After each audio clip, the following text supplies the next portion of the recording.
અમેરિકાના પ્રમુખ તરીકે જ્યારથી ડોનાલ્ડ ટ્રમ્પ સત્તામાં આવ્યા છે ત્યારથી તે અનેક ફેરફારો કરી રહ્યા છે અને વૈશ્વિક હલચલ વધી ગઈ છે। એ પછી ટેરિફનો મુદ્દો હોય કે પછી કોઈ અન્ય કેમનો હોય, બધા દેશો પર તે પોતે નિયંત્રણ રાખવા માંગતા હોય તેવું લાગી રહ્યું છે અને તેના જ સંદર્ભે તેઓ ટેરિફમાં વધારો કરી રહ્યા છે। હમણાં જ ભારત પર તેમણે ટેરિફમાં ધરખમ વધારો કર્યો છે, 50% ટેરિફ લગાવ્યો છે, ત્યારે તેની અસર ભારતમાં ખૂબ વધારે થઈ રહી છે અને તેના ભાગરૂપે જ પ્રધાનમંત્રી મોદીએ પણ લોકોને આહવાન કર્યું હતું કે હવે તમે આત્મનિર્ભર બનો અને આના જ ભાગરૂપે હવે અમેરિકાથી ડાયરેક્ટ અમરેલી પર અસર જોવા મળી રહી છે। નમસ્કાર, BS9 TV ન્યૂઝમાં આપની સાથે હું ભગવતી વિશાવડિયા। અમેરિકાના ટેરિફ વધારા સામે આંદોલનનો અધ્યાય અમરેલીથી આરંભ થયો છે અને અમરેલી ભાજપના દિગ્ગજ નેતાઓ અમરેલીના રાજકમલ ચોકમાં દિલીપ સંઘાણી, પૂર્વ સાંસદ નારણ કાછડિયા, ડોક્ટર ભરત કાનાબાર સહિતના ભાજપના જે નેતાઓ છે તેના દ્વારા અમેરિકન પ્રોડક્ટ ઉત્પાદનોની જે જાહેરમાં હોળી કરવામાં આવી હતી। અમેરિકા ભારત દેશને ઝુકાવવા માંગતું હોવાના મનસુબા સાથે અમરેલીએ અમેરિકન ઉત્પાદનોનો બહિષ્કાર કર્યો હતો, ત્યારે પ્રથમ ગુજરાતના મુખ્યમંત્રી ડોક્ટર જીવરાજ મહેતાના સ્ટેચ્યુને ફુલહાર કરી ત્યારબાદ અમેરિકન ચીજ વસ્તુઓની જાહેરમાં હોળી કરી સળગાવી નાખીને ભારત દેશ આત્મનિર્ભર અને ભારત આત્મનિર્ભર હોવાનું કહીને અમેરિકાના ટેરિફ વધારવાનો વિરોધ કરીને અમેરિકાને અમરેલીથી બાયકોટ અમેરિકન પ્રોડક્ટ સામે વિરોધ સાથે સૂત્રોચ્ચાર કરીને પ્રધાનમંત્રી મોદીના આત્મનિર્ભર ભારતના વિઝનને વધુ ભાર આપવાની અપીલ ભાજપના નેતા દિલીપ સંઘાણી અને ડોક્ટર ભરત કાનાબાર દ્વારા કરવામાં આવી।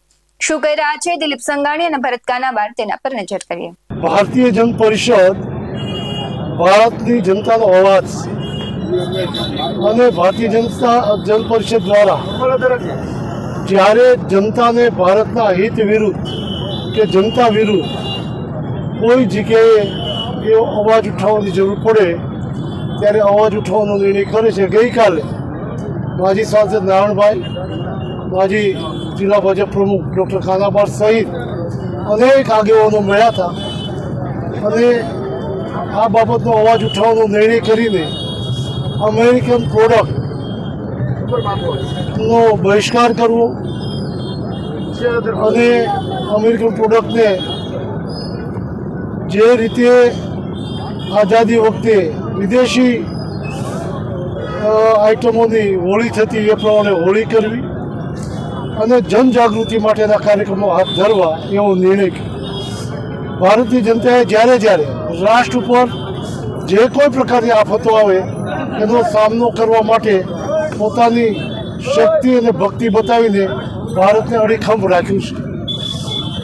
જ્યારે લાલ બહાદુર શાસ્ત્રીજી પ્રધાનમંત્રી હતા, અમેરિકા અનાજ આપવામાં પણ ખિચખિચાટ કરતી હતી। જે પશુ આહારમાં ચાલે એવું અનાજ ભારતને જ્યારે આપતા હતા એ દિવસોમાં લાલ બહાદુર શાસ્ત્રીએ વડાપ્રધાન તરીકે અપીલ કરેલી કે ભારતમાં અનાજની તંગી છે તો એક અઠવાડિયામાં એક દિવસ ઉપવાસ કરેલી। એ દિવસોમાં હોટલો પણ એક દિવસ બંધ રાખીને ભારતીય જનતાએ ઉપવાસ કર્યા હતા। ભારતે ઉપવાસ કરીને પણ એકતા દેખાડી છે। અટલજીએ પોખરણનો અણુઝડકો કર્યો ત્યારે અમેરિકાએ આર્થિક પ્રતિબંધો મૂક્યા હતા। ત્યારે મને બરાબર યાદ છે, ગામડાઓમાંથી, કર્મચારી મંડળમાંથી, સામાજિક સંસ્થાઓમાંથી આર્થિક ભંડોળ કરીને ભારતની તિજોરીમાં જમા કરાવવા માટે અનેક ઓફરો શરૂ થઈ ગઈ હતી કે ભારત કોઈ જગ્યાએ પાછી ન કરે। હવે અમેરિકા ફરી વખત ભારત જે રીતે ડિફેન્સમાં સશક્ત બન્યું છે, આપણે સૌ જાણીએ છીએ ઓપરેશન સિંધુમાં ભારતના બનાવેલા સંસાધનો દ્વારા અમેરિકન અને ચાઇનાના જે તોડ જવાબ આપનારા એમના ડિફેન્સના વિમાનોને તોડી પાડ્યા અને વિજય પ્રાપ્ત કર્યો। એવી સ્થિતિમાં અમેરિકાને પેટમાં તેલ રેડાણું છે કે ભારત હવે સક્ષમ પોતાની ક્ષેત્રમાં તમામ ક્ષેત્રોમાં થઈ રહ્યું છે। આર્થિક સ્થિતિમાં વિશ્વમાં ત્રીજા નંબર તરફ જઈ રહ્યું છે। ત્યારે ભારતને દબાવવા માટે એમણે ટેરિફના નામે ટેરિફ વધારવાના પ્રયાસથી ભારતને દબાવવાનો પ્રયત્ન કર્યો છે। ભારતની જનતા જાગૃત થાય અને અમેરિકાની કોઈ પણ પ્રોડક્ટ વપરાશ ન કરે અને એનો બહિષ્કાર કરે એ જનજાગૃતિ માટે આજે અમરેલીએ આ કાર્યક્રમ શરૂ કર્યો છે। આપના સૌના માધ્યમથી, મીડિયાના માધ્યમથી હું દેશની જનતાને વિનંતી કરું છું, આપણે સૌ જાગૃત થઈને ભારતની શક્તિને ભક્તિ બતાવીને ભારતને મજબૂર નહીં, ભારતને મજબૂત બનાવીએ, એના માટે આપણે સૌ આગળ આવીએ. વંદે માતરમ. ભારત માતા કી જય. ભારત આજે જ્યારે વિશ્વના નકશા ઉપર ત્રીજી સૌથી મોટી આર્થિક મહાસત્તા બનીને ઉભરી રહ્યું છે, શક્તિશાળી બની રહ્યું છે, એને દબાવવા માટે અમેરિકન પ્રેસિડેન્ટ ટ્રમ્પ તરફથી જે એક તરફી ઊંચો ટેરિફ નખાયો છે, એના વિરોધમાં સમગ્ર દેશમાં એક પ્રચંડ રોષની આંધી જોવા મળે છે. એને વાચા આપવા માટે એક પ્રતિકાત્મક કાર્યક્રમ આજે અમરેલીના નાગરિકોએ યોજેલો, જેમાં અમરેલીના ગણમાન્ય નેતાઓ ઉપસ્થિત રહ્યા હતા. અને આ કાર્યક્રમમાં ભારતમાં વેચાતી જે અમેરિકન પ્રોડક્ટ છે એની આજે સિમ્બોલિક હોળી કરવામાં આવી હતી અને આ ટેરિફ સામે વિરોધ પ્રગટ કરવામાં આવ્યો હતો. આ ટેરિફ સામે નહીં ઝૂકવાનો, નહીં નમવાનો નરેન્દ્રભાઈના નેતૃત્વમાં જે સરકારે નિર્ણય કર્યો છે એને ભારતની જનતાનું પ્રચંડ લોક સમર્થન છે.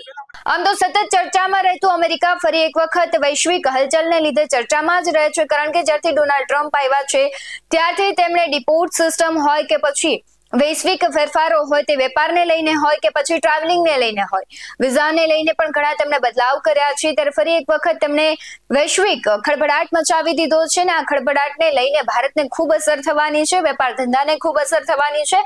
એટલે આપણા પ્રધાનમંત્રી મોદી પણ કહી રહ્યા છે કે હવે સમય છે આત્મનિર્ભર બનવાનો, કારણ કે આપણે જ આપણા દેશમાં બનતી પ્રોડક્ટનો ઉપયોગ કરશું તો તેને લઈને આપણે વૈશ્વિક દેશો છે તેને ચેલેન્જ આપી શકશું અને તેને નમાવી પણ શકશું, અને જે આપણી ભારતની શક્તિ છે તે આપણે પ્રદર્શિત કરી શકશું. તમને શું લાગી રહ્યું છે કમેન્ટ બોક્સમાં જરૂરથી જણાવજો. આવા જ વધુ અહેવાલો સાથે ફરી મળતા રહીશું. તમે અમારી YouTube ચેનલને સબસ્ક્રાઇબ કરવાનું, અમને ફેસબુક અને ઇન્સ્ટાગ્રામ પર ફોલો કરવાનું ભૂલશો નહીં. બાકી અમને અપડેટ્સ મેળવવા માટે આપ જોતા રહો BS9 TV ન્યૂઝ. નમસ્કાર.